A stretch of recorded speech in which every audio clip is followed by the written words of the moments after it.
जय हिंद साथियों, आप सभी का स्वागत करता हूं आप सभी के अपने चैनल टारगेट सिलेक्शन में। साथियों, आज की इस वीडियो में यूपीएससी एग्जाम को साथियों क्रैक करने के लिए मैंने चारों विषयों का निचोड़ समाहित किया है। यानी कि सबसे पहले हिंदी, फिर जीके जीएस करंट अफेयर, उसके बाद रीजनिंग और फिर साथियों मैथ। तो अगर आप वाकई में इस वर्दी के दीवाने हो और इस बार वर्दी लेना चाहते हैं साथियों, वर्दी पहनना चाहते हैं, तो मैं कहूंगा इस वीडियो में आपका स्वागत है। इस वीडियो में सबसे पहले हिंदी के बहुत तेजी के साथ साथियों सवाल होंगे। इन हिंदी के सवालों को चेक करिएगा अपने लेवल को और देखिएगा आपकी तैयारी कितनी हो चुकी है। और ये बहुत इंपॉर्टेंट क्वेश्चंस है, मैं कहूंगा एग्जाम में आपको यही क्वेश्चंस देखने को मिलेंगे।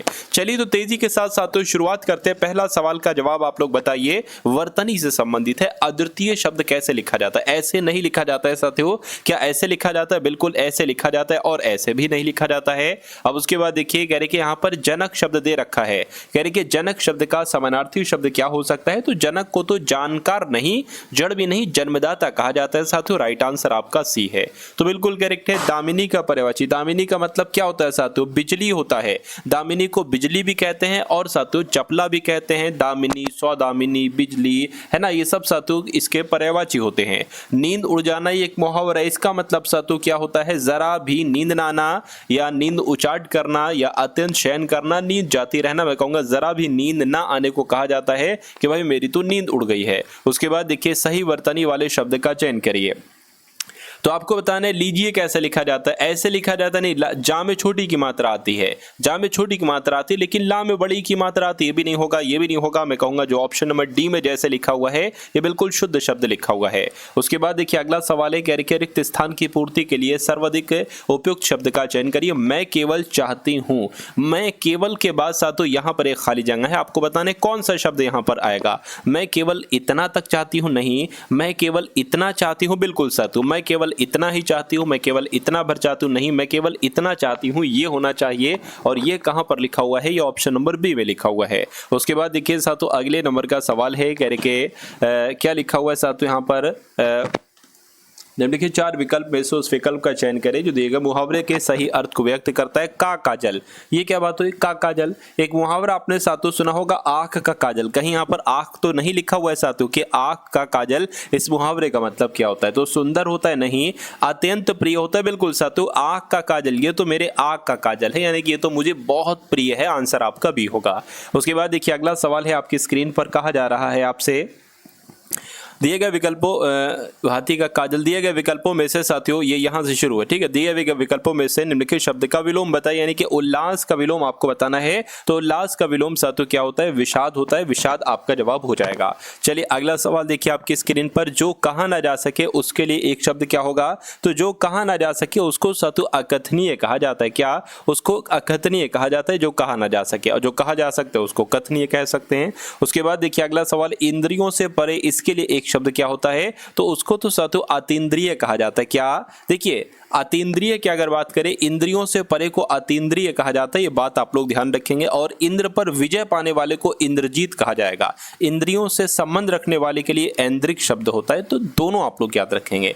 अगला देखिए, आहत का विलोम आपको साथियों बताना है क्या होता है। देखिए छत की अगर बात करते हैं साथियों तो अक्षत हो जाएगा इसका विलोम, और आहत के विलोम की अगर बात करते हैं साथियों तो अनाहत हो जाएगा। अनाहत जिनका आंसर है तो बिल्कुल करेक्ट है।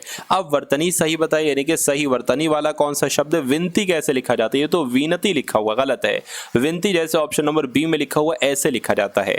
उसके बाद देखिए, किए हुए को मानने वाला। देखिए एक होता है किए हुए को मानने वाला, एक होता है एहसान, मतलब किए हुए को ना मानने वाला। तो जो किए हुए को मानता है, एहसान मानता है, उसको कृतज्ञ कहा जाता है, और जो नहीं मानता उसको कृतज्ञ कहा जाता है। दोनों बातें आप लोग याद रखेंगे। उसके बाद देखिए, होश उड़ना ये एक मुहावरा है। इस मुहावरे का मतलब आपको बताने क्या होता है? तो होश, मेरे तो होश उड़ गए, मैं अयोग्य होना नहीं, सफल होना नहीं, सपने देखना नहीं, मैं तो डर गया, यानी कि मेरे तो होश उड़ गया। आंसर आपका डी जाएगा। इस मशीन में कुछ है, क्या लिखा हुआ है? यानी कि इस मशीन में, अब यहाँ पर एक खाली जगह होगी, इस मशीन में कुछ झकझक है, ये होगा। इस मशीन में कुछ खटपट है, ये होगा। या गड़बड़ है, गड़बड़ होना चाहिए सा, तो इस मशीन में कुछ गड़बड़ है, ये होना चाहिए। जो पढ़ने में रोचक लगे उसके लिए एक शब्द सातु क्या होगा? जो पढ़ने में रोचक लगे उसके लिए एक शब्द सातु क्या होगा? पद्य, गद्य, दर्शनीय, पठनीय। मैं कहूँगा पठनीय आपका जवाब हो जाएगा।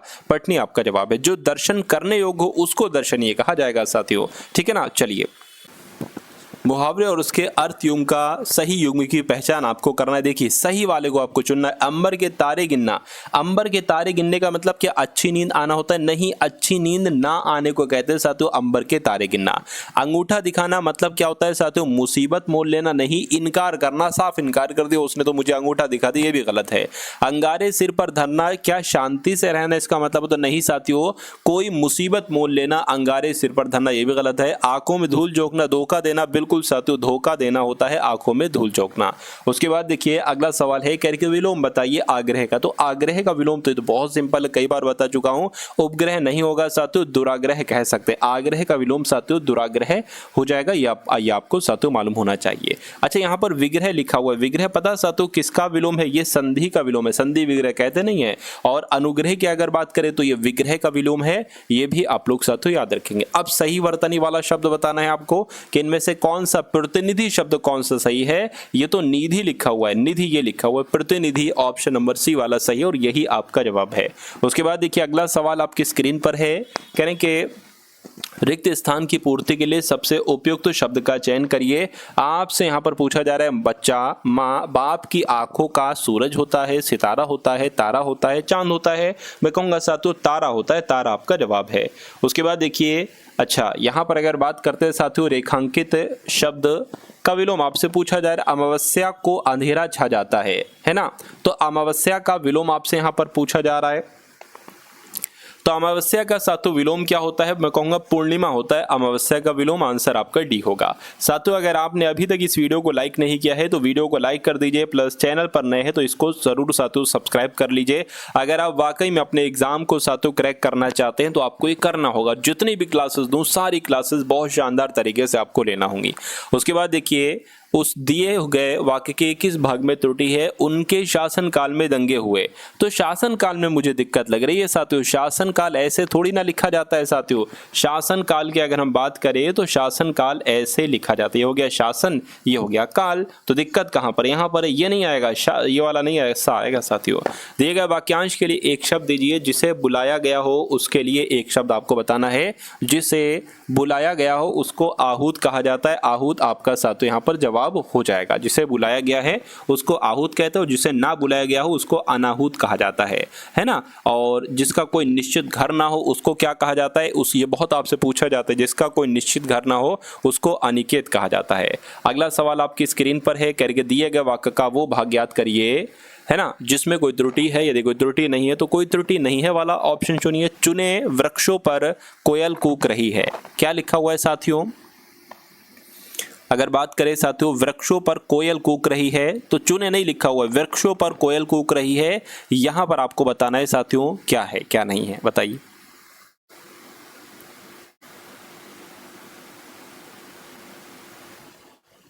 वृक्षों पर, देखिए वृक्ष पर कोयल कूक रही ये होना चाहिए, है ना, वृक्ष पर कोयल। तो यहां पर दिक्कत आपकी हो जाएगी, वृक्षों पर कोयल कूक रही, वृक्ष पर कोयल कूक रही ये होना चाहिए था साथियों। अगला सवाल देखिए, कहने के तुम मुझे अपना छोटा सा भाई समझो। इसमें दिक्कत आपको बताना है साथियों कहां पर है मुझे बताइए।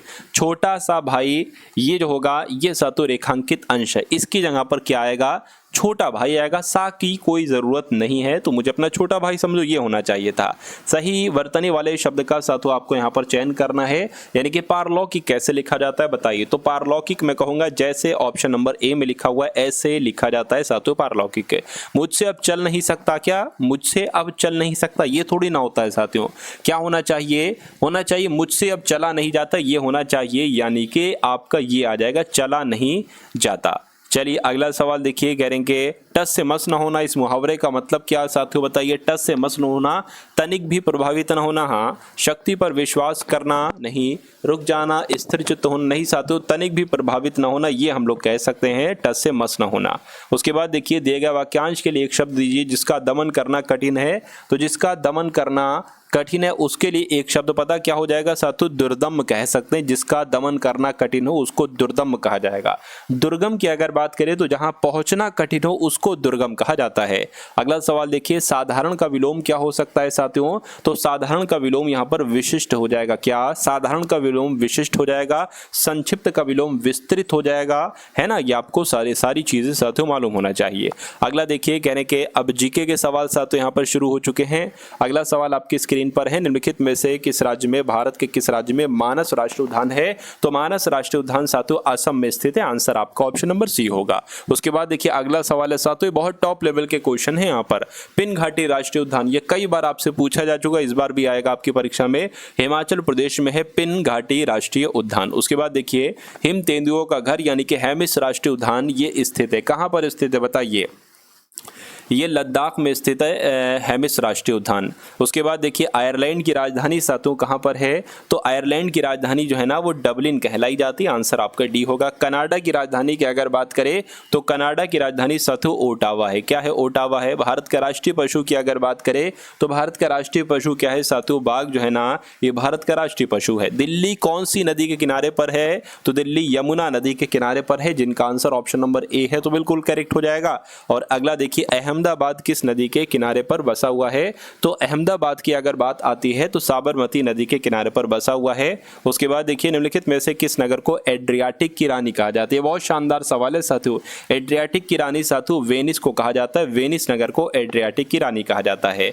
विंडी सिटी के नाम से प्रसिद्ध है, तो विंडी सिटी के नाम से जाना जाता है साथियों शिकागो शहर को। शिकागो आपका जो होगा वो बिल्कुल सही जवाब हो जाएगा यहाँ पर। उसके बाद देखिए अगला सवाल है, कह रहे कि गंगा सागर मेला ये किस राज्य में साथियों आयोजित किया जाता है? आपको मालूम होना चाहिए ये पश्चिम बंगाल में साथियों आयोजित किया जाता है गंगा सागर मेला। नेक्स्ट नंबर का सवाल है, कह रहे कि राजस्थान का पंजाब कहलाने वाली जगह राजस्थान के किस जिले में, यानी कि राजस्थान के किस जिले में है साथियों? तो जालौर को कहा जाता है। जालौर को क्या कहा जाता है? राजस्थान का पंजाब कहा जाता है। ये परीक्षा में एग्जामिनर साथियों सवाल पूछेगा। हड़प्पा सभ्यता के किस नगर को सिंध का बाग कहा जाता है? ये साथियों मोस्ट इंपॉर्टेंट क्वेश्चन है, आप लोग इसको याद रखेंगे। सिंध का बाग किसे कहा जाता है? अगर आपसे साथियों पूछा जाए तो आप लोग को यहां पर मालूम होना चाहिए मोहनजोदड़ो को कहा जाता है साथियों सिंध का बाग। अगला देखिए कालीबंगा का अर्थ क्या होता है? तो काले रंग की चूड़ियां होता है। मैं कहूंगा बिल्कुल सही जवाब, काले रंग की चूड़ियां होता है कालीबंगा का अर्थ। कहने के हड़प्पा या सिंधु घाटी सभ्यता में पवित्र पशु कौन थे? तो जो कुबड़ वाला बैल होता था जिसको श्रृंगयुक्त पशु कहते थे साथियों, ये हड़प्पा या सिंधु घाटी सभ्यता में पवित्र पशु कहलाया जाता था। गौतम बुद्ध ने सर्वाधिक उपदेश कहां दिए थे? तो गौतम बुद्ध ने सर्वाधिक उपदेश साथियों पूछे जा रहे हैं कहां पर दिए थे? मैं कहूंगा श्रावस्ती में दिए थे। श्रावस्ती आपका जवाब है। अगला देखिए कहने के कहां पर शुरू की गई एक नई राजस्व प्रणाली को रैयतवाड़ी बंदोबस्त के रूप में जाना जाता है? तो कहां पर साथियों शुरू की गई थी ये आपसे यहां पर कुल मिला के पूछा जा रहा है, बताइए। तो बॉम्बे डेक्कन, मैं कहूंगा बिल्कुल बॉम्बे डेक्कन में शुरू की गई नई राजस्व प्रणाली को रैयतवाड़ी बंदोबस्त के रूप में जाना जाता है। उसके बाद देखिए 1853 में है ना कहां से कहां तक यातायात के लिए पहला रेल मार्ग खोला गया था? तो कहां से कहां तक साथियों? बंबई से ठाणे तक। मैं कहूंगा बिल्कुल सही जवाब बंबई से ठाणे। उसके बाद देखिए अगला सवाल है करके काकोरी ट्रेन डकैती एक्शन में किन क्रांतिकारियों को फांसी की सजा दी गई थी? राम प्रसाद बिस्मिल और अशफाक उल्लाह खां को, या वीर सावरकर को, वासुदेव चापेकर को? मैं कहूंगा राम प्रसाद बिस्मिल और अशफाक उल्लाह खां को काकोरी ट्रेन डकैती एक्शन में क्रांतिकारी थे, इनको फांसी की सजा दी गई थी। कह रहे निम्नलिखित में से कौन काकोरी षड्यंत्र केस से संबंधित नहीं है? तो किनकी बात चले? देखिए राम प्रसाद बिस्मिल हैं, अशफाक उल्लाह खां हैं, अभी मैंने आपको बताया राजेंद्र लाहिड़ी भी है, लेकिन सूरसेन नहीं है। अब नहीं है तो यही आपके जवाब हैं। भारतीय मानक समय ग्रीनविच माध्य समय से आगे है, तो कितने घंटा आगे है साथियों? 5.5 घंटा आगे है, यानी कि 5 घंटे 30 मिनट आगे है। उसके बाद देखिए भारत का वो कौन सा स्थान है ना, भारत को वो कौन सा स्थान है जहां बंगाल की खाड़ी और अरब सागर और हिंद महासागर मिलते हैं? तो ये मोस्ट इंपॉर्टेंट क्वेश्चन है साथियों, आपसे यहां पर पूछा जा रहा है। वो स्थान कन्याकुमारी है जहां पर बंगाल की खाड़ी, अरब सागर और हिंद महासागर मिलते हैं। उसके बाद देखिए क्षेत्रफल की दृष्टि से भारत का सबसे बड़ा राज्य कौन सा है, मुझे बताइए। तो क्षेत्रफल की अगर बात करते हैं साथियों सबसे बड़ा राज्य कौन सा है? मैं कहूंगा राजस्थान है, और राजस्थान जिनका जवाब है तो बिल्कुल सही हो जाएगा। अगला सवाल है कह रहे कि भारत का कौन सा राज्य अधिकतम राज्य सीमाओं को छूता है? तो मैं कहूंगा साथियों उत्तर प्रदेश आपका जवाब हो जाएगा। उत्तर प्रदेश जो है ना ये सबसे ज्यादा राज्यों की सीमाओं को छूता है, आंसर आपका डी होगा। उसके बाद देखिए भारतीय संघ की कार्यपालिका तथा भारतीय गणतंत्र प्रमुख कौन होता है? तो साथियों कौन होता है ये आपको मालूम होना चाहिए। राष्ट्रपति होते हैं, बिल्कुल सही जवाब। भारत भारत के राष्ट्रपति होते हैं? राष्ट्रपति आपके सवाल का बिल्कुल सही जवाब है। उसके बाद देखिए करके भारतीय सशस्त्र सेनाओं का सर्वोच्च कमांडर कौन होता है? तो कौन होते हैं साथियों? अगर आपका जवाब राष्ट्रपति है तो मैं कहूंगा आपका जवाब बिल्कुल सही है। उसके बाद देखिए लोकसभा के अध्यक्ष को हटाया जा सकता है। तो लोकसभा के कुल सदस्यों के बहुमत द्वारा पारित प्रस्ताव से, सदन के 2/3 बहुमत से, राष्ट्रपति के आदेश से, संसद के सामान्य बहुमत से, मैं कहूंगा लोकसभा के कुल सदस्यों के बहुमत द्वारा पारित प्रस्ताव से लोकसभा के अध्यक्ष को हटाया जा सकता है। भारतीय प्रतिभूति और विनिमय बोर्ड किस शहर में स्थित है बताइए? तो आपको मालूम होना चाहिए साथियों ये मुंबई में स्थित है। मुंबई आपका यहाँ पर जवाब हो जाएगा। अगला देखिए भारतीय ग्रामीण स्वास्थ्य मिशन कब शुरू हुआ था? तो ये साथियों कब शुरू हुआ था? मैं कहूँगा 2005 में शुरू हुआ था। अप्रैल 2005 में ही शुरू हुआ था। प्रधानमंत्री आवास योजना का लक्ष्य हर व्यक्ति को कब तक आवास प्रदान करना है? मैं कहूँगा 2022 वैसे था ये, तो 2022 आपका जवाब हो जाएगा। कोशिका का शक्ति ग्रह यानी कि पावर हाउस किसे कहा जाता है? तो किसे कहा जाता है साथियों, है ना, आपसे पूछा जा रहा है। माइटोकॉन्ड्रिया को कहा जाता है या सूत्र कणिका भी साथियों इसको हम लोग कह सकते हैं। कह रहे कि दिए गए विकल्पों में से उसको चुनिए। अब ये साथियों रीजनिंग के सवाल आपके सामने शुरू हो चुके, तो बहुत ध्यान से इन सवालों को साथियों आप लोग करने की कोशिश करेंगे। कह रहे कि अब यहाँ पर आपको बताना है कौन सा नंबर। देखिए सबसे पहले 15 है, उसके बाद 45 है, उसके बाद 75 है, उसके बाद 105 है, और अगला नंबर क्या होगा? देखिए आपके एग्जाम में 40 सवाल आएंगे रीजनिंग के, और अगर आप 40 में से 40 सवाल बिल्कुल सही करना चाहते हैं, क्योंकि यूपीएससी में 2 सब्जेक्ट हैं, हिंदी और रीजनिंग, इसमें आप पूरा स्कोर बहुत आराम से कर सकते हैं। अगर आप ऐसा करना चाहते हैं तो मैं कहूँगा कि इस क्लास के हर एक सवाल को बहुत अच्छे तरीके से आप लोग देखिएगा, ठीक है ना, क्योंकि क्वेश्चन आपके यहीं से पूछे जाएंगे, ऐसे ही क्वेश्चन होंगे। देखिए यानी कि 15 से 45 कैसे हुआ है? मेरा मानना है कि इसमें 30 बढ़ा दो तो कितना हो जाएगा? ये 45 हो जाएगा। 45 में 30 बढ़ा दो तो 75 हो जाएगा। 75 में भी 30 बढ़ा दो यानी कि यहां पर भी अब 30 बढ़ेगा तो कितना हो जाएगा? 135 हो जाएगा। देखिए 135 के ऑप्शन में लिखा हुआ है, बिल्कुल लिखा हुआ है, ऑप्शन नंबर ए में लिखा हुआ है। अब उसके बाद देखिए अगला सवाल है, कह रहे कि निश्चित कूट भाषा में COACH को 90 लिखा जाता है और POST को 210 लिखा जाता है। उसी कूट भाषा में नॉइज को क्या लिखा जाएगा? ये आपसे यहाँ पर पूछा जा रहा है। देखिए अब हमें देखना पड़ेगा आखिर ये कैसे, जैसे कि हमें इतना पता है कि C 3 पर है और O 15 पर है, A 1 पर है, C 3 पर, H 8 पर, इनको जोड़िए जरा आप लोग साथियों।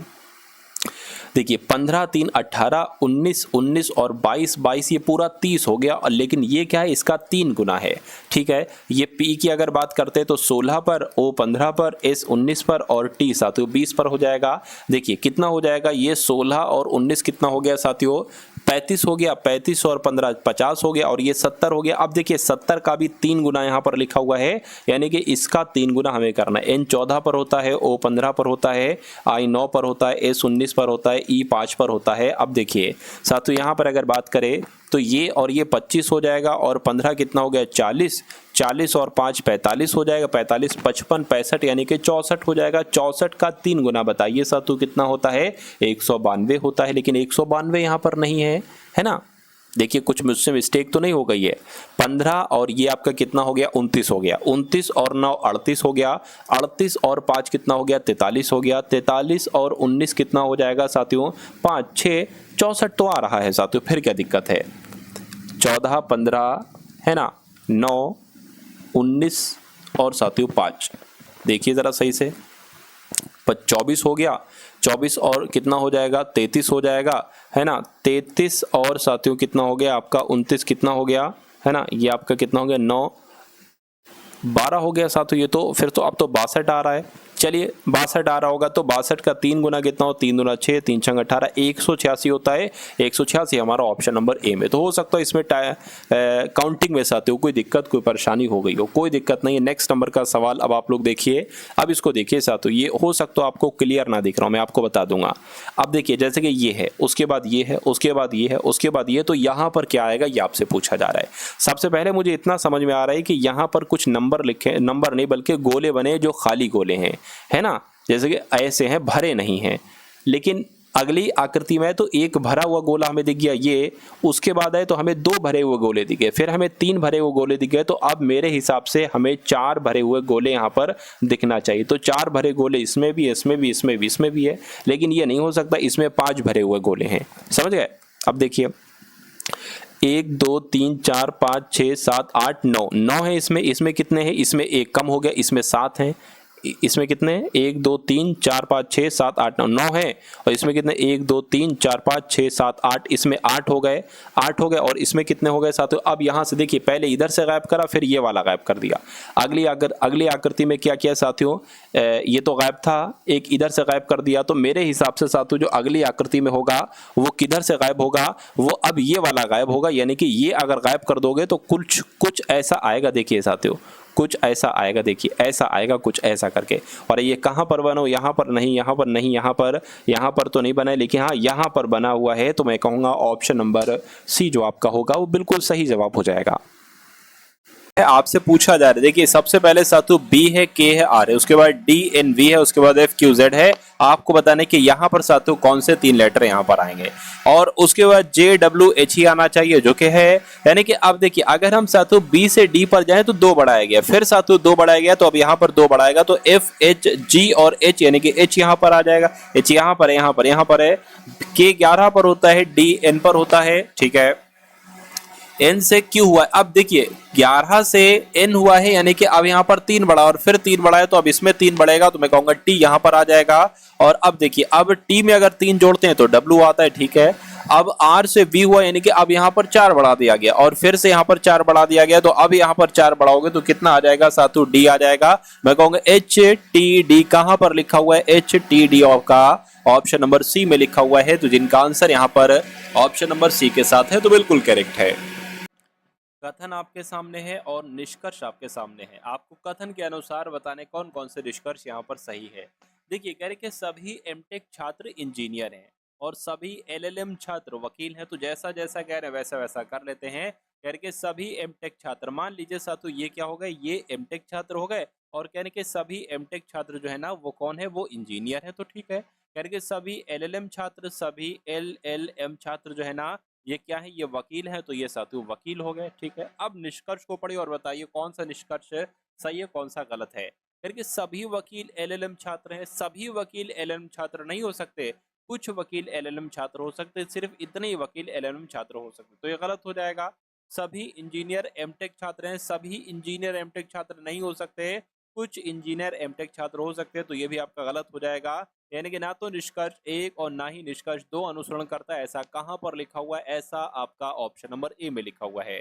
अब उसके बाद देखिए साथियों अगले नंबर का सवाल आपकी स्क्रीन पर है। आपसे कहा जा रहा है कि नीता, विनीता, सत्या, कामिनी, दिव्या और अल्पा एक वृत्ताकार मेज के चारों ओर केंद्र की ओर मुंह करके बैठी हैं।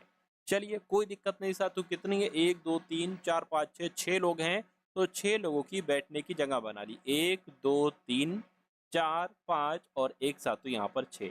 अब यहाँ पर अगर बात करें तो कहेंगे सभी का मुंह केंद्र की तरफ है, सभी का मुंह केंद्र की तरफ है। अल्पा विनीता के दाईं ओर ठीक बगल में बैठी है, कामिनी नीता और सत्या के बीच में बैठी है, दिव्या नीता और विनीता के बीच में बैठी है, ठीक है। सत्या के बाईं ओर तीसरे स्थान पर कौन बैठी है? देखिए यहाँ पर कहा गया है कि अल्पा विनीता के दाईं ओर बैठी है। विनीता को आप कहीं पर भी बैठा लीजिए, मान लीजिए विनीता को हमने साथियों यहाँ पर बैठा लिया है ना। चलिए विनीता ये होगी, कह रही कि विनीता के दाईं ओर ठीक बगल में अल्पा बैठी है, तो अल्पा जो है ना वो साथियों यहाँ पर बैठेंगी।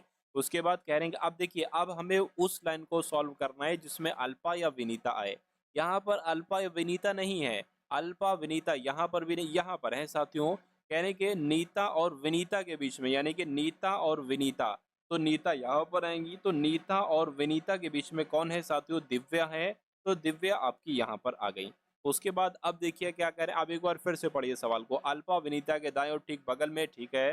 कामिनी नीता और सत्या के बीच में है, देखिए नीता और सत्या, सत्या यहाँ पर आएंगी, तो नीता और सत्या के बीच में कौन है साथियों? कामिनी है, यानी कि कामिनी यहाँ पर आ जाएंगी। सत्या के बाईं ओर तीसरे स्थान पर कौन है? सत्या कहाँ पर है? सत्या यहाँ पर है। सत्या के बाईं ओर तीसरे स्थान पर 1 2 3 तीसरे स्थान पर दिव्या है, तो दिव्या आपके इस क्वेश्चन का जो होगा वो बिल्कुल सही और सटीक जवाब हो जाएगा। उसके बाद देखिए अगला सवाल है, कह रहे कि उस वेन आरेख का चयन कीजिए जो निम्नलिखित वर्गों के बीच के संबंध को सर्वोत्तम ढंग से निरूपित करता है। स्तनधारी, जेब्रा और साथियों पशु। अब इसके लिए साथियों कौन सा आपके लिए सही हो सकता है, ये कुल मिला के यहाँ पर आपसे पूछा जा रहा है।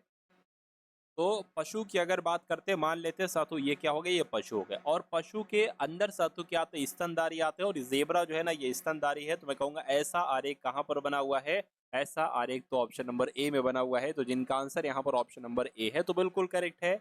अगला क्वेश्चन आपकी स्क्रीन पर है, नंबर सीरीज वाला सवाल है, यानी कि 14 है, उसके बाद सातु 33 है, उसके बाद 71 है, उसके बाद 147 है, उसके बाद 299 है। अब अगला नंबर यहाँ पर क्या हो सकता है, ये सातु आपसे यहाँ पर पूछा जा रहा है। देखिए 14 से 33 हुआ है, कितने से, 14 से 33 हुआ है। एक काम करिए 14 की गुणा 2 से करिए, 14 दूना 28, और इसमें सातु आप 5 जोड़ दे दीजिए, 33 हो जाएगा। उसी प्रकार 33 की गुणा अगर 2 से करेंगे तो साथियों 66 आएगा। 66 में अगर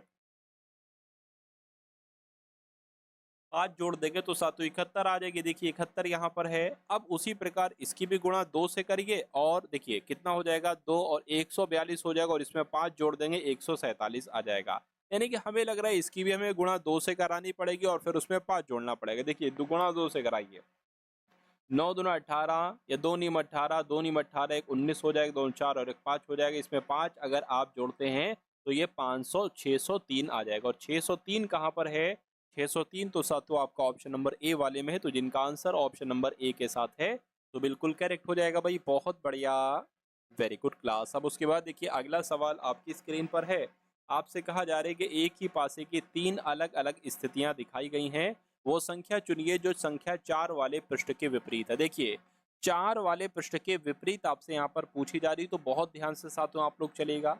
अब देखिए यहाँ पर अगर साथियों हम लोग बात करें 1 2 3 है ना, यहाँ पर क्या है 2 5 6 है, 2 5 1 है। अब अगर बात करते हैं साथियों यहाँ पर, अब यहाँ पर आपको एक चीज नजर आ रही है, जैसे कि एक यहाँ पर है, एक और दो यहाँ पर है, और एक और दो यहाँ पर है। तो कहने का मतलब है बचा क्या, 3 और इधर 5, यानी कि 3 का विपरीत 5 होगा। तो लिख लीजिए, अगर 3 का विपरीत पूछा जाता तो 5 बताते, अगर 5 का विपरीत पूछा जाता तो 3 बताते। अब देखिए अब इसको हम हटा देते हैं, है ना, अब इसको हम साथियों हटा देते हैं। अब यहाँ पर अगर बात करें साथियों, जैसे कि 2 और 5 यहाँ पर है, और 2 और 5 यहाँ पर है ना, क्या साथियों, एक सेकेंड, 2 और 5 यहाँ पर है, तो मैं कह सकता हूँ साथियों क्या, कि 1 का विपरीत क्या हो जाएगा, 6 हो जाएगा। 1 का विपरीत 6 और 6 का विपरीत 1। अब बचा क्या साथियों, 1 2 बचा ना साथियों, और क्या बचा, 4 बचा, यानी कि 2 का विपरीत 4 हो जाएगा। ये 4 का विपरीत पूछे तो 2 बता देना, तो यहाँ पर 4 का विपरीत पूछा गया है, जो कि 2 आपका जवाब हो जाएगा। तो उसके बाद देखिए यहाँ पर बहुत शानदार सवाल है, कह रहे कि सी बी का भाई है और डी ई के दादा या नाना है, बी डी की बहू है और ए ई के पिता है, सी का ई से क्या संबंध, यानी कि ई क्या कहेगा साथियों सी को। तो कुल मिला के शुरुआत जो हम करते हैं साथियों, कैसे करना चाहिए, पहली लाइन में लिखा हुआ है कि बी का भाई सी है, तो मान लेते हैं साथियों बी का भाई कौन हो जाएगा, बी का भाई साथियों सी हो जाएगा। बी का भाई सी है, यानी कि सी पुरुष है, ये महिला भी हो सकती है, स्त्री भी हो सकती है। उसके बाद कह रहे हैं कि डी ई के दादा, इसको छोड़ दीजिए, बी डी की बहू है। अब देखिए डी हमें पता है, यहाँ पर लिखी है डी यहाँ पर, और सॉरी बी यहाँ पर और बी यहाँ पर है।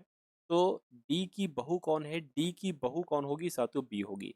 अब डी अगर हम सातु यहाँ पर बनाए, यानी कि डी की अगर बात करते हैं साथियों, डी यहाँ पर बनाए, है ना, तो डी का कोई बेटा होगा, ये बेटा होगा, ये दोनों आपस में पति पत्नी, तभी तो डी की बहू हो पाएगी साथियों बी, ये बहू हो गई और ये साथियों बेटा हो जाएगा।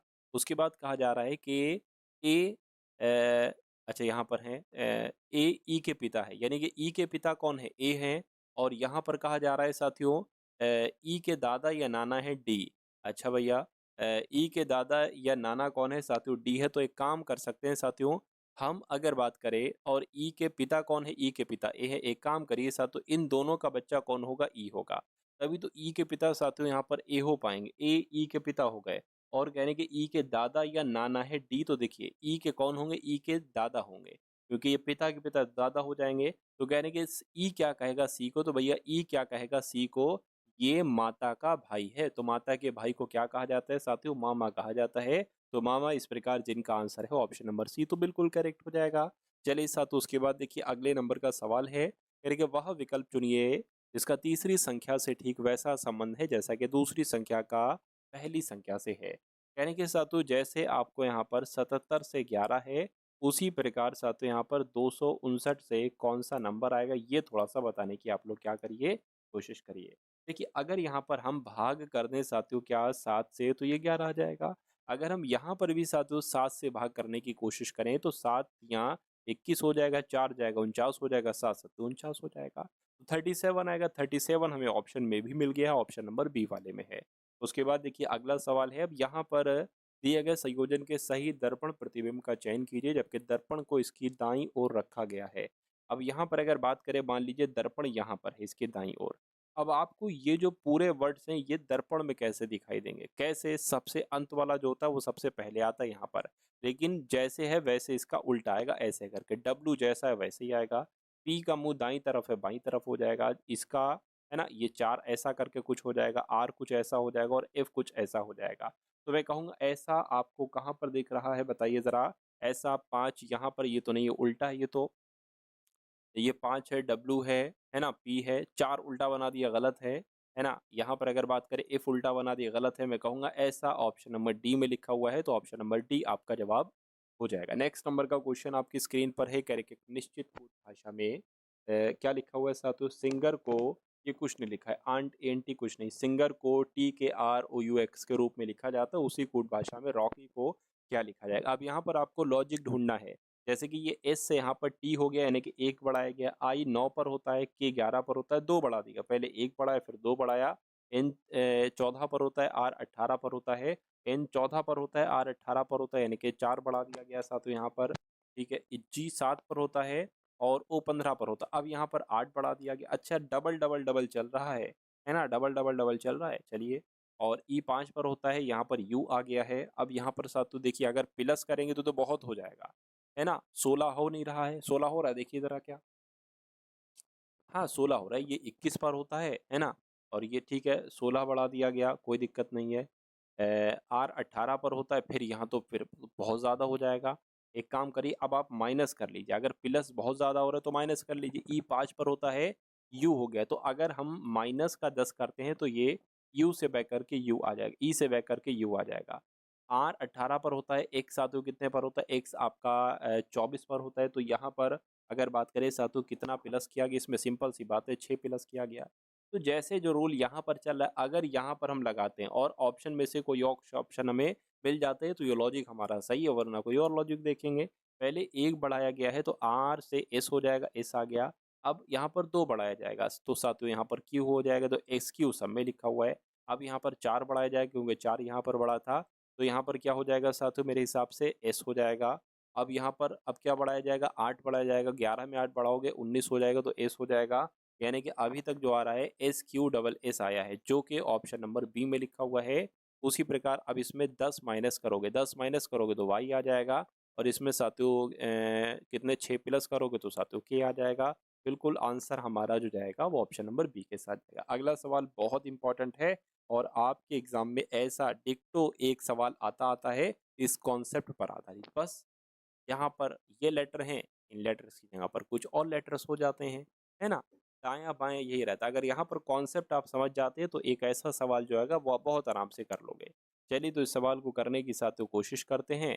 आपसे कहाँ यहाँ पर जा रहा है कि 8 मित्र हैं P, Q, R, S, T, U, V, W एक गोल मेज़ के परिता इसके केंद्र की ओर मुँह करके साथियों यहाँ पर बैठे। कितने लोग हैं? 8 लोग हैं। 1, 2, 3, 4, 5, 6, 7 और 8, 8 लोग यहाँ पर साथियों क्या हमने बैठा दिए।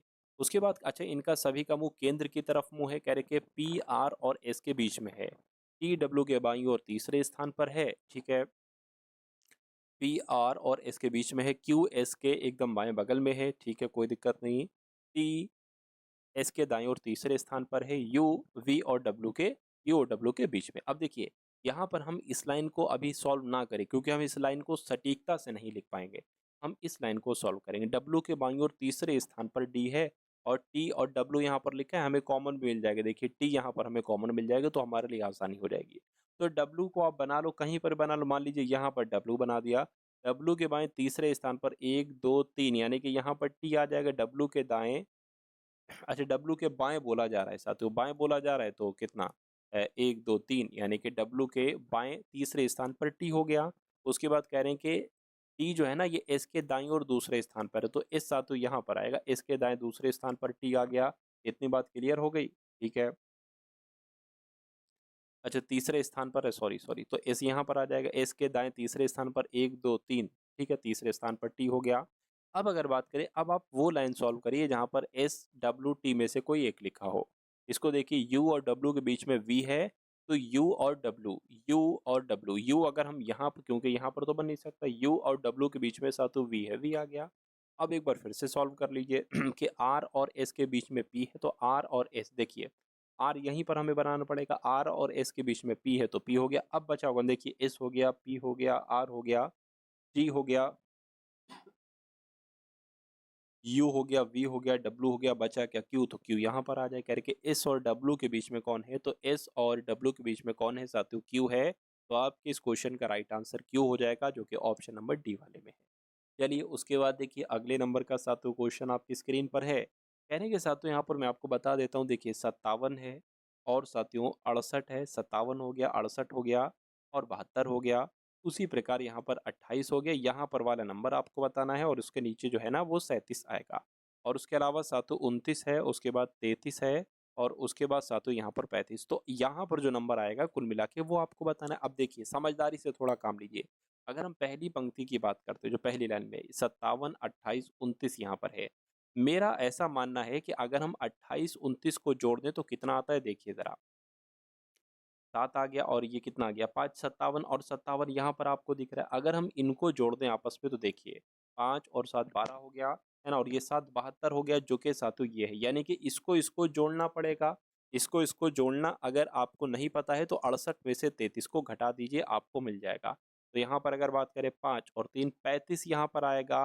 अब देखिए 35 और 33 को जब आप जोड़ोगे ना तो 68 आएगा, है ना। 35 और 33 को जब आप जोड़ोगे, 35 और 33 को जोड़ोगे तो 8 ये 68 आ गया। यानी कि यहाँ पर 35 हमारा इस क्वेश्चन का बिल्कुल सही और सटीक जवाब हो जाएगा। उसके बाद देखिए अगला सवाल साथियों आपकी स्क्रीन पर है, देखिए सवाल को और आप लोग बताइए आपका जवाब क्या हो सकता है। कह रहे हैं कि माता, पिता और पुरुष कारक पद, देखिए ये आपके पुरुष हो गए, पुरुष के अंदर ही पिता आएंगे और माता अलग हो जाएंगी, तो ऐसा आरेख ऑप्शन नंबर बी में बना हुआ है। तो बी जिनका आंसर है, मैं कहूँगा आपका आंसर बिल्कुल सही हो जाएगा। उसके बाद देखिए अगला सवाल है, नंबर सीरीज का सवाल है। कहेंगे 16 है, 9 है, 27 है, 19 है, 76 है, 67 है, 335 है, ये कुछ नहीं है साथियों, है ना। एक सेकेंड,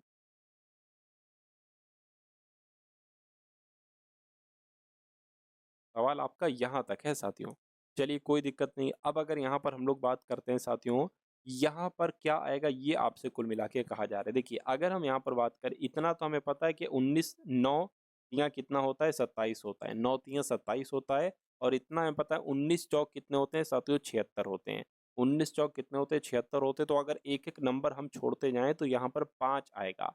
तो अगर 305 गुणा 5 से 335 गुणा 5 से करते हैं तो कितना आता है साथियों, 5 तियाँ 15, 17 हो जाएगा, 5 तियाँ 15, 16, 1675 आ रहा है। 1675 सातों यहाँ पर आ रहा है ना। चलिए कोई दिक्कत नहीं है।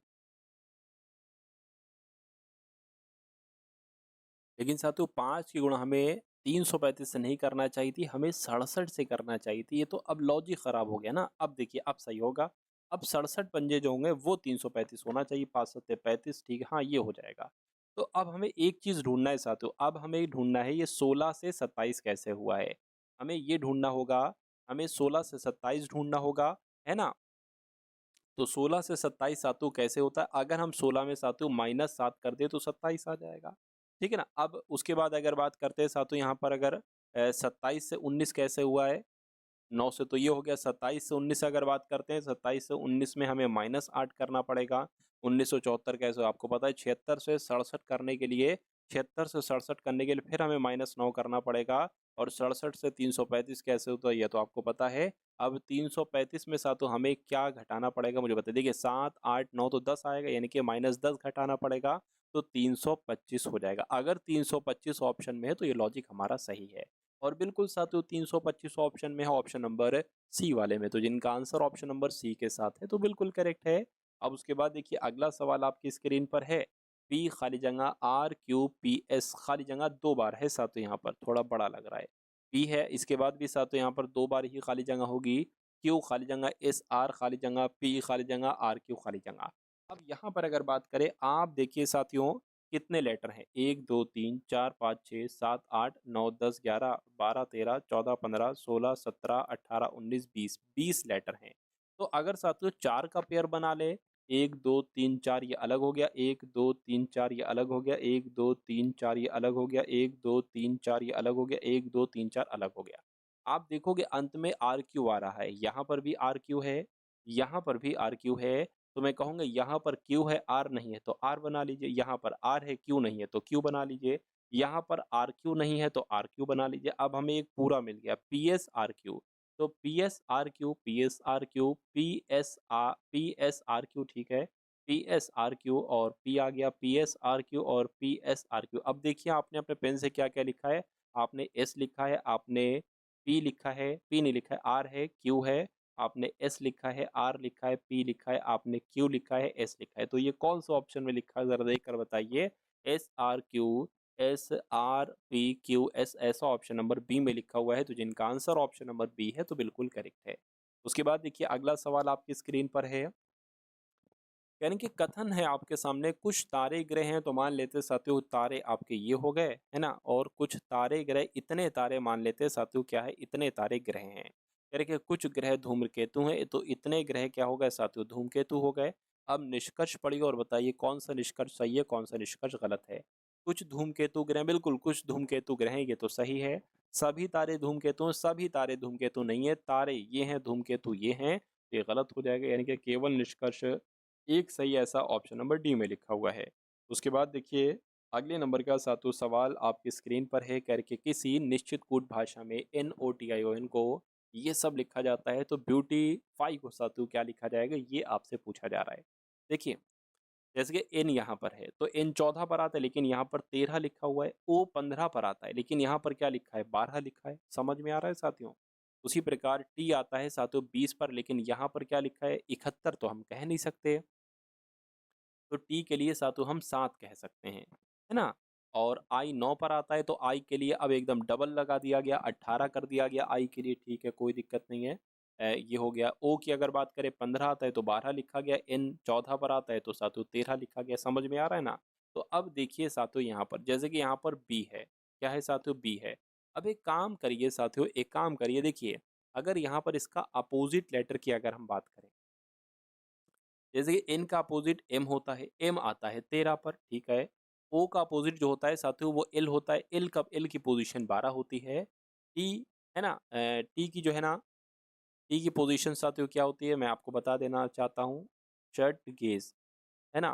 तो एस की एच, आई की आर, टी की जी, टी की पोजीशन जो होती है अपोजिट लेटर होता है जी, और जी आता है साथियों 7 पर, तो लॉजिक हमें आ चुका है साथियों, समझ में कोई दिक्कत अब नहीं होगी। जैसे कि बी का अपोजिट लेटर क्या होता है वाई, और वाई आता है 25 पर, ठीक है। ई का अपोजिट क्या होता है एल ओ वी ई, मैंने आपको बताया था। ई का अपोजिट लेटर वी, वी आता है साथियों 22 पर, और 22 22 यहाँ पर आ जाएगा, या एक काम करिए 22 क्या वी कर लीजिए, बात तो एक ही है।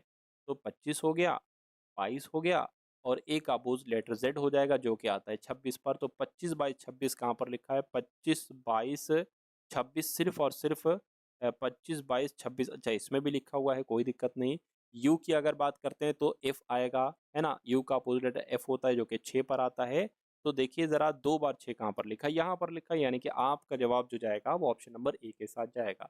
अगला क्वेश्चन आपकी स्क्रीन पर है, कहा जा रहा है कि जटिल का सरल से वही संबंध है जो संकुचन का किससे है। तो संकुचन का एक तरीके से साथियों प्रसार से संबंध हो जाएगा, विलोम है, जटिल का विलोम सरल होता है और संकुचन का विलोम साथियों प्रसार होता है।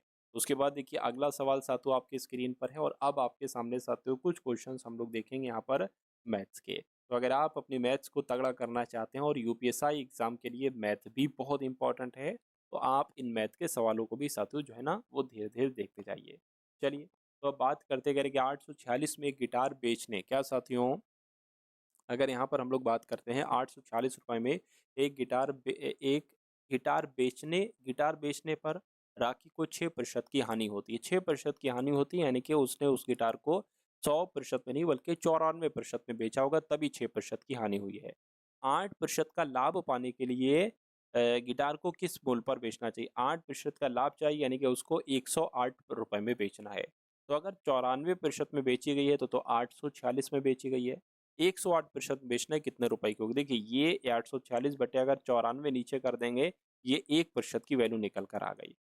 108% की वैल्यू यानी कि 8% के लाभ से बेचना है, तो इसकी भी गुणा 108 से कराओ और इसकी भी गुणा 108 से कराओ और इसको कैलकुलेट कर लो, आपको मालूम पड़ जाएगा कि अगर 8% के लाभ से बेचेंगे तो वो वस्तु कितने रुपए में बिकेगी। चलिए कोई दिक्कत नहीं, 2 से अगर कट करते हैं तो 2 चौक 8, 2 सत्ते 14, 2 पंजे 10, 2 चौक 8 हो जाएगा, है ना? चलिए, अब साथियों इसको किससे कट करें? देखिए ज़रा मुझे बताइए। ये इससे क्या पूरा-पूरा साथियों कट हो पाएगा? एक बार देख लीजिए साथियों, क्या 47 800 846 के अगर भाग साथियों 47 से करते हैं तो पूरा-पूरा साथियों हो जाएगा, है ना? अब कैसे होगा ये मैं आपको बता देना चाहता हूँ। देखिए 47 से अगर हम बात करें, 47 से कम 47 हो जाएगा, बचेगा कितना? ये आपका 14 हो गया तो 7 बचा और ये आपका 7 हो जाएगा तो 3 बचेगा, ये आ जाएगा। अब 47 की किससे गुणा करें? अगर 47 की 10 से गुणा करते तो 470 हो जाएगा। अगर 47 की 8 से गुणा करते तो कितना होगा? देखिए 7 अट्ठे 56 हो गया, 4 अट्ठे 32 हो गया, 32 और ये आपका 37 हो गया, तो पूरा-पूरा आ गया 47 अट्ठे 376 हो गए, यानी कि 47 कम 47 और यहाँ पर 18 आ जाएगा। अब 18 की गुणा आपको 54 से करनी है, तो 18 की गुणा के साथ तो 54 से हम लोग करा लेते हैं। 972 आ रहा है, 972 के ऑप्शन में है, बिल्कुल ऑप्शन में है, ऑप्शन नंबर बी वाले में। तो जिनका आंसर यहाँ पर ऑप्शन नंबर बी के साथ है, तो मैं कहूँगा आंसर आपका बिल्कुल करेक्ट हो जाएगा। साथियों अगला सवाल है, कह रहे कि 7%, 12% और 5% की 3 क्रमिक छूट है। इन क्रमिक छूटों के समतुल्य आपको एक एकल छूट बताना। देखिए यहाँ पर अलग-अलग नंबर्स हो सकता हो लिखे हों, आपसे इन तीनों नंबर्स की एकल छूट पूछी जा रही है। तो कभी भी अगर ऐसा सवाल आपके सामने है तो आपको पता क्या करना है। देखिए 7% लिखा है तो 7% का मतलब होता है 100 माइनस 7, कितना आ जाएगा साथियों? ये आपका 93 आ जाएगा, यानी कि 93% आ गया, ठीक है। 12% का मतलब क्या होता है? 100 माइनस 12 यानी कि 88% आ जाएगा, तो 88 बटे 100 आ गया। और 5% यानी कि 95 बटे 100 आ जाएगा यहाँ पर। अब साथियों आप गुणा इस 100 से कर दीजिए। 100 से आप गुणा करने के बाद आप एक काम कर सकते हैं, आप इन सबको 100 में से आपको बाद में घटाना होगा। तो बस इतना सा है, इसको कैलकुलेट करिए, इन तीनों नंबर्स की एकल छूट साथियों आपको मालूम पड़ जाएगी। अब देखिए अगले स्टेप में हम लोग क्या करते हैं, अब इस 100 से ये 100 आपका कैंसिल हो जाएगा, ठीक है ना? ये जितना कट सकता है उसको कट कर लीजिए। 5 एकम 5, 5 तीन 45, 5 से कट करेंगे 20 आएगा। इसको अगर 2 से कट करें साथियों 50 आ जाएगा और इसको 2 से कट करें तो साथियों 44 यहाँ पर आ जाएगा, ठीक है ना? अब ये 93 बाकी है। अब ब्रैकेट में क्या बचा साथियों? 93 गुणा 44/50, 44/50 और गुणा 19/20 यहाँ पर बचा है और माइनस आपका यहाँ पर 100 है। तो अब इसको आप कैसे कैलकुलेट करेंगे? देखिए 2 से 4 से कट करें, 4 एकम 4, 4 एकम 4, 4 पंजे आपका ये 20 हो जाएगा, है ना? अब आप क्या करेंगे साथियों, अगला स्टेप क्या है यहाँ पर लिख लेते हैं। 100 माइनस ब्रैकेट में क्या बचा साथियों? 93 गुणा 11 गुणा 19 और साथियों बटे में क्या बचा? 50 बचा है और साथियों यहाँ पर 5 बचा है। तो अब इसको आपको कैलकुलेट करना है, ठीक है ना? इसको आप कैसे कैलकुलेट करेंगे? देखिए 5 से अगर हम इसको कैंसिल करें तो कितना आएगा? किसी को भी कट कर लो, कोई ऐसी दिक्कत नहीं है। 5 एकम 5 हो जाएगा, 5 एकम 5 हो गया, 5 एकम 5 हो जाएगा, 4 बचेगा ना साथियों, कितना? 43 और 5 अट्ठे 40 हो जाएगा, पॉइंट लगेगा इधर, 3 बचेगा, 5 छंग आपका 30 हो जाएगा। ये कैंसिल हो गया है। अब उसी प्रकार आप एक काम करिए साथियों, आप क्या कर सकते हैं, अब आपके सामने साथियों क्या 11 गुणा 19 यहाँ पर बचा है और नीचे सिर्फ और सिर्फ 5 बचा है। तो एक काम आप ये कर सकते हैं साथियों, एक काम आप ये करें, ये 50 है ना, यानी कि आप 5 गुणा 10 इसको मान लीजिए। तो अब 5 से कोई भी संख्या आप कट कर लीजिए, मान लीजिए आपने ये कट किया, 5 एकम 5 और 5 दूना 10 हो गया, 11 कट कर रहे हैं, है ना? 5 दूना आपका 10 हो गया और बचा क्या? 1, है ना? पॉइंट लगाया, 0 पड़ा है, 5 दूना आपका 10 हो गया। और अब देखिए ये 10 है तो इस 0 को हटाकर यहाँ पर भी हम पॉइंट लगा लेंगे, यानी कि अब आपके पास जो बचा है साथियों वो कितना बचा है? 18.6 गुणा 2.2, 2.2 गुणा 1.19, है ना? 1.19 इसको आपको कैलकुलेट करना है। तो एक बार साथियों इसको आप लोग क्या करा लीजिए, आप लोग इसको कैलकुलेट करा लीजिए, जैसे कि 18.6 गुणा 2.2 गुणा और साथियों 1.9, 1.9 आपके सामने कितना आ गया साथियों? 100 माइनस ब्रैकेट, अब ब्रैकेट ना भी लगाए कोई दिक्कत नहीं है साथियों, 77.74 आ गया। तो 100 में से 77.74 आप लोग साथियों घटा दीजिए, घटा दीजिए और आपका यहाँ पर आंसर आ जाएगा। तो आपका आंसर साथियों जो आएगा वो कितना आएगा, वो लगभग लगभग साथियों 22.25 आएगा। 22.25 कहां पर लिखा हुआ है, ऑप्शन नंबर बी में लिखा हुआ है, ठीक है ना। तो जिनका आंसर यहाँ पर ऑप्शन नंबर बी के साथ है, तो मैं कहूंगा आंसर आपका बिल्कुल करेक्ट हो जाएगा भाई, बहुत बढ़िया, वेरी गुड क्लास। अगले नंबर का क्वेश्चन आपकी स्क्रीन पर है। आपसे कहा जा रहा है कि दो धनात्मक संख्याएं हैं 7:4 के अनुपात में, यानी कि पहली संख्या 7x मान लेते हैं, दूसरी संख्या 4x मान लेते हैं। इसके अनुपात में कह रहे कि उनके वर्गों का, यानी कि इन दोनों के वर्गों का अंतर यानी कि डिफरेंस 297 है। तो दोनों संख्याओं का योगफल क्या होगा। देखिए पहली संख्या 7x है, दूसरी संख्या 4x है। कह रहे कि दोनों संख्याओं का वर्ग कराइए, दोनों संख्याओं का वर्ग करा दिया और उनका अंतर जो है वो कितना है, 297 है। जितनी बात इसमें कही गई है उतनी बात हमने यहाँ पर कर दी। अब अगले नंबर पर देखिए साथियों, 7 का स्क्वायर कितना होता है, 49 होता है, और x के ऊपर भी तो स्क्वायर है तो x स्क्वायर आ जाएगा। माइनस 4 का स्क्वायर 16 होता है, x के ऊपर स्क्वायर है तो ये आ गया, बराबर क्या आ गया साथियों, 297 आ गया। इतनी बात क्लियर है, बिल्कुल क्लियर है। अब देखिए 49 एक्स स्क्वायर में से 16 एक्स स्क्वायर जब घटाएगा तो कितना बचेगा, मेरे हिसाब से 33 एक्स स्क्वायर बचेगा। 33 एक्स स्क्वायर बराबर 297 है, तो एक्स स्क्वायर बराबर कितना आ जाएगा, 297/33 आ जाएगा। क्या ये कटेगा 3 से, देखिए 3 एकम 3, 3 एकम 3, 3 नीम 27 हो जाएगा, 3 नीम 27 हो जाएगा, 11 से कटेगा 9 आएगा। यानी कि साथियों अब x बराबर तो आ गया है 9, तो x बराबर क्या आ जाएगा, 3 आ जाएगा। क्यों, क्योंकि ये 3 का स्क्वायर है, 3 का स्क्वायर, स्क्वायर से स्क्वायर कैंसिल हो जाएगा। तो दोनों संख्याओं का योगफल क्या होगा, x बराबर, देखिए योगफल का मतलब ये है 7x प्लस 4x, इनका योगफल क्या बैठता है ना। तो 7x की वैल्यू क्या है, 3 सत्ते 21, 21 प्लस 4 तिया कितना हो जाएगा, 4 तिया आपका 12, तो इनको जोड़ दीजिए कितना आएगा साथियों, 3 और 3 33 आएगा, और 33 आपका ऑप्शन नंबर ए में लिखा हुआ है। तो जिनका ऑप्शन नंबर ए में आंसर है, मैं कहूंगा आंसर आपका बिल्कुल करेक्ट है। समझ में आ गया साथियों ये सवाल। अब अगले नंबर का सवाल आपकी स्क्रीन पर है, देखिए सवाल को और बताइए सही जवाब क्या है। देखिए ये बहुत अच्छे लेवल का सवाल है, इसलिए आपको बहुत अच्छे तरीके से ही इसको समझना होगा। यानी कि व्यापारी ने पेंसिल के 360 पैकेट 15 रुपए प्रति पैकेट की दर से खरीदे, यानी कि टोटल पैकेट कितने हैं, 360 पैकेट हैं, और एक पैकेट की रकम कितनी है, 15 रुपए रकम है। तो टोटल कितने रुपए के उसने खरीदे हैं ये सारे पैकेट, इनकी आपको गुणा करना पड़ेगा, पता चल जाएगा। उसके बाद लिखा हुआ है उसने 60% पैकेट 18 रुपए पैकेट की दर से और शेष पैकेट 20 रुपए प्रति पैकेट की दर से बेचे, तो इस व्यापार में उसका लाभ कितना हुआ। पहले आप एक काम करिए, 360 पैकेट हमारे पास हैं, 15 रुपए का एक पैकेट खरीदा है, तो पैसे कितने हमारे गए, टोटल 360 पैकेट कितने रुपए के होंगे, तो 360 की गुणा 15 से करना है, तो 36 की गुणा साथियों 15 से कर दीजिए, जीरो लगा देंगे बाद में।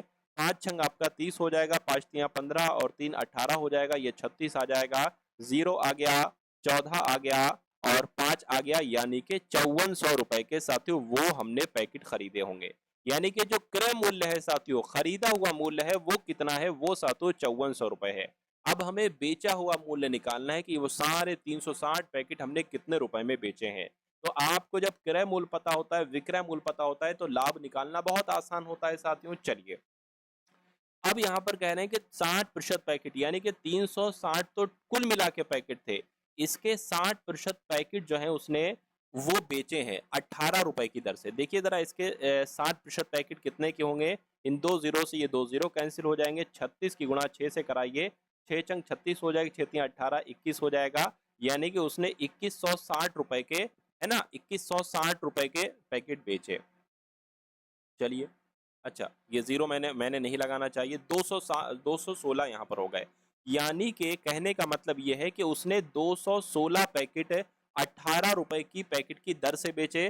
तो 18 रुपए की पैकेट की दर से बेचे, ठीक है, उसने 216 पैकेट जो है ना वो 18 रुपए की दर से बेचे। अच्छा अब 360 पैकेट थे, 216 पैकेट उसने 18 में बेचे हैं, और शेष पैकेट उसने 20 रुपए प्रति पैकेट की दर से बेचे। तो शेष पैकेट कैसे निकालोगे, अरे भाई 360 में से 216 घटा दीजिए, कितना बचेगा, जीरो में से नहीं, 10 में से 6 जाएगा तो 4 बचेगा। अब ये 35 हो गया है, 35 का मतलब ये 5 हो गया है, तो 5 में से 1 जाएगा 4 बचेगा, है ना, 3 में से 2 जाएगा 1 बचेगा, यानी कि अब 144 पैकेट बाकी हैं।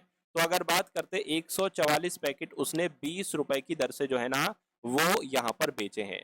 तो कोई दिक्कत नहीं साथियों, टोटल 360 पैकेट थे, 216 पैकेट, 144 पैकेट, 360 पैकेट हो गए। देखिए इनका क्या आता है, 216 की गुणा 18 से करिए, मैं यहाँ करा सकता हूँ लेकिन मैं थोड़ा सा कैलकुलेटर का इस्तेमाल कर ले रहा हूँ। 216 गुणा 18 यहाँ पर 3888 हो गए, है ना। और प्लस 144 की अगर बात करें, जीरो आ गया, 8 8 और 2 2800 हो गए। तो देखिए कितने आएंगे, 8 0 8 आ गए, 8 8 16 आ गए, और 8 8 16 और 1 17 आ गए। और ये आपका यानी कि 6768 रुपए में उसने वो पैकेट बेचे हैं। अच्छा खरीदे, ये क्या है, ये साथियों विक्रय मूल्य है, ये विक्रय मूल्य है। तो क्रय मूल्य यानी कि कोई चीज आपने 5400 रुपए में खरीदी है और 6768 रुपए में साथियों बेच दी है, तो कितना लाभ मिला है ये आपसे पूछा जा रहा है। तो ये तो बहुत आसान है साथियों, बहुत आसान है। 6768 में से आप 5400 यहाँ पर घटा दीजिए, आपके सामने क्या बचेगा, आपके सामने 1368 रुपए बचेंगे। यानी कि 1368 रुपए का प्रॉफिट हुआ है। लेकिन इस प्रॉफिट को प्रतिशत में बदलने के लिए कह रहे हैं, तो प्रतिशत में भी साथियों हम यहाँ पर बदलने की कोशिश करते हैं। देखिए 1368 गुणा 100 और 5400 क्रय मूल्य नीचे आएगा, इसको साथियों इससे कैलकुलेट कर लेंगे। 9 से क्या कट होगा, देखिए जरा मेरे हिसाब से 9 से अगर कट हो रहा है तो अच्छी बात है, 2 से कट कर लीजिए, है ना। हाँ 9 से हो जाएगा, 9 पंजे 45, 9 छंग आपका 54 हो जाएगा, 9 एकम 9, 9 पंजे 45, 9 दूना 18 हो जाएगा, 6 से कट होगा, 6 दूना 12 हो जाएगा, 3 जाएगा, 6 से नहीं कट हो रहा है ना। अच्छा अच्छा, पॉइंट में आएगा आंसर। तो कितना हो गया, 6 दूना 12 हो गया, 3 जाएगा, ये 32 हो जाएगा, 6 पंजे 30 हो जाएगा। अब बचा है 2 पॉइंट लगेगा, 0 बढ़ेगा, 6 तिया 18 हो जाएगा, 25.3 करके आंसर आएगा। यानी कि उसका जो लाभ होगा वो 25.3% होगा। ऐसा कहां पर लिखा हुआ है, ऐसा आपका ऑप्शन नंबर सी में लिखा हुआ है। अब उसके बाद देखिए अगला सवाल है आपकी स्क्रीन पर। हर एक टाइप के सवाल को सातु कवर अप करेंगे, क्योंकि आपके एग्जाम में क्या पता सातु कैसे सवाल आ जाए, है ना। चलिए कोई दिक्कत नहीं है। यानी कि यदि किसी संख्या के, है ना, यदि किसी संख्या, एक सेकेंड,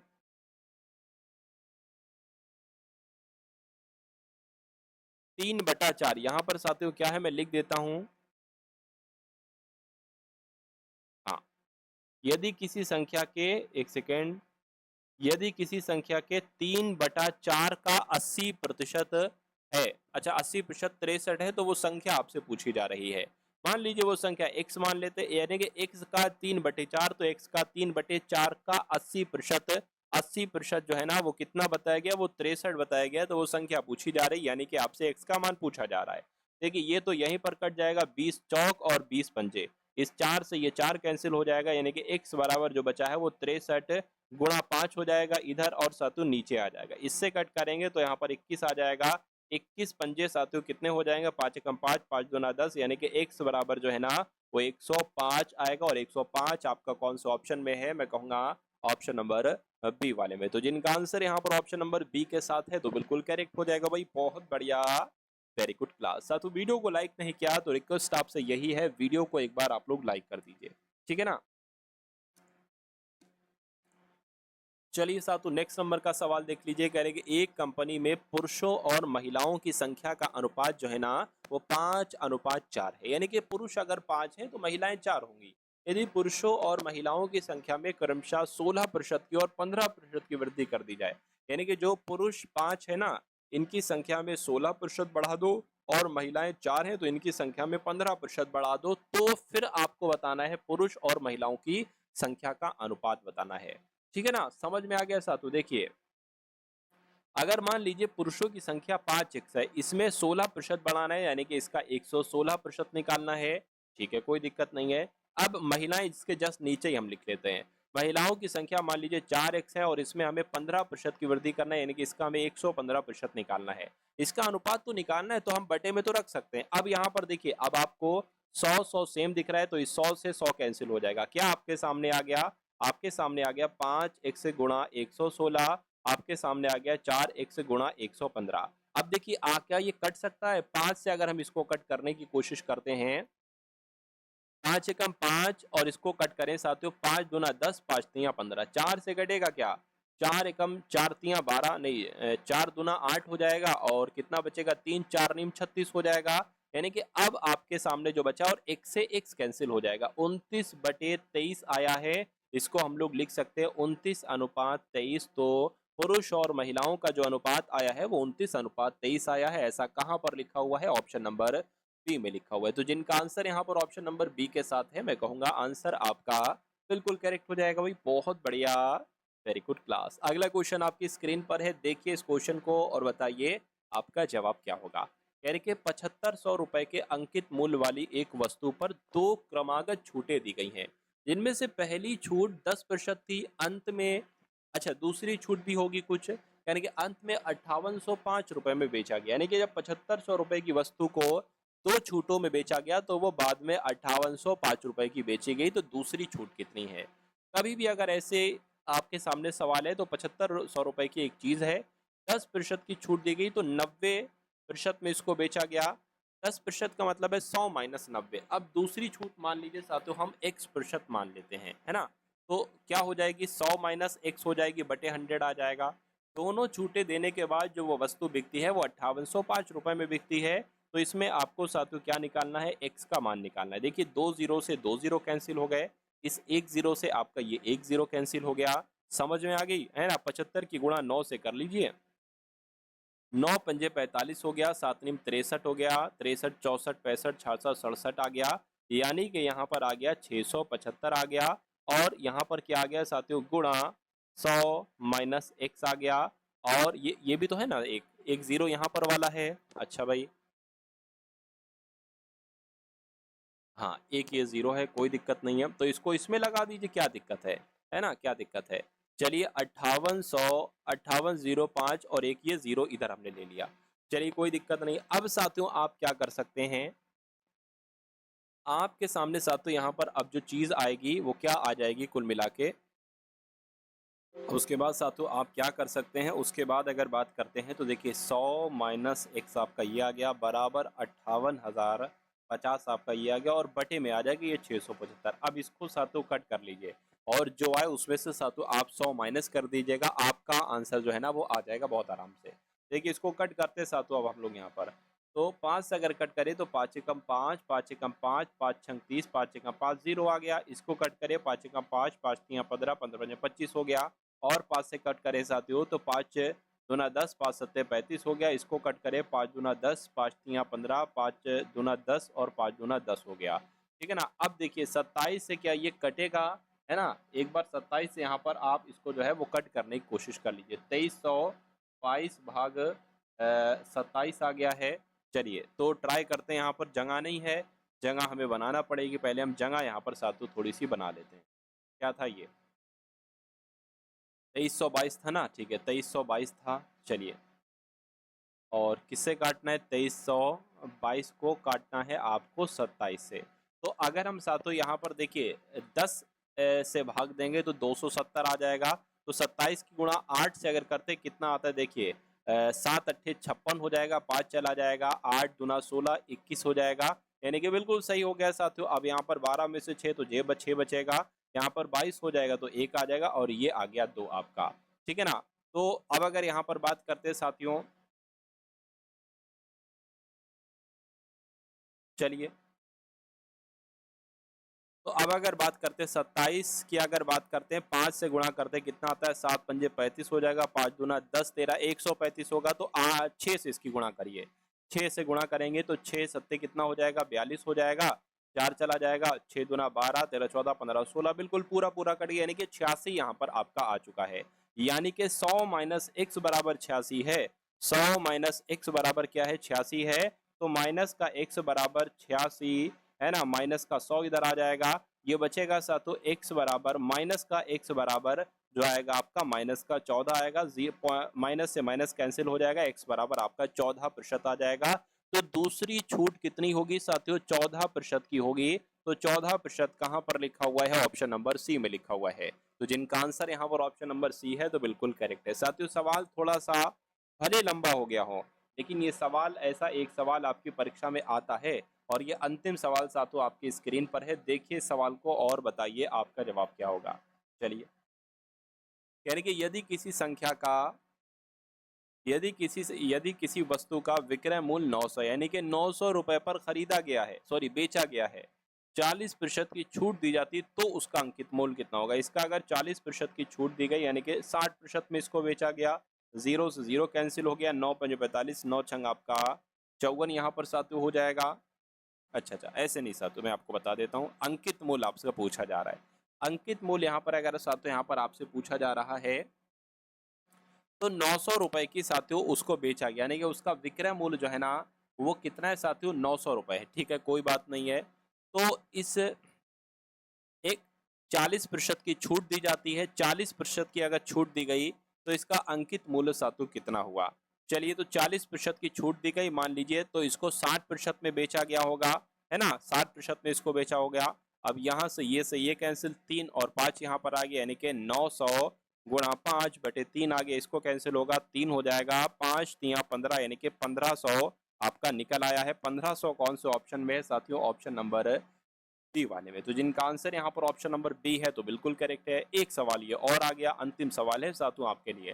कहने के ए बी सी का कार्य क्रमशः 60 30 20 दिनों में होता है, यानी कि 3 लोग हैं साथियों और तीनों का काम जो है, यानी कि ए की अगर बात करते हैं कोई काम 60 दिन में करता है तो बी उसी काम को 30 दिन में करेगा और सी उसी काम को साथियों 20 दिनों में करेगा।